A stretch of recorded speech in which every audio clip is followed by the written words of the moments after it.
সকালবেলা পূর্বাচলের একটা ভিউ। এনভায়রনমেন্টটা খুবই ভালো, একটা ঠান্ডা ঠান্ডা একটা আমেজ আছে, একটা হালকা একটা রোদ। আর এখানে নয়রা।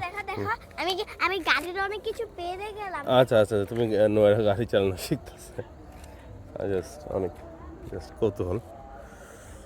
ওখান থেকে যে ব্রিজটা গেছে হরদি বাজারের দিকে, ওটা প্রাণচাঞ্চল্য শুরু হয়ে গেছে। সকালবেলা গাড়ি চলাচল টুকটাক শুরু হয়েছে।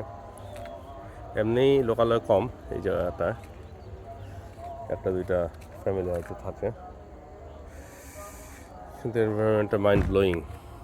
পাখির কিচিমিচির আওয়াজ, ঠান্ডা ঠান্ডা একটা ভাব। এই দিকটাতে গরমকালেও একটা ঠান্ডা একটা ভাবই থাকে, গাছপালা, যানবাহন খুবই কম চলে, মানুষজনের কোলাহল কম। Wonderful view.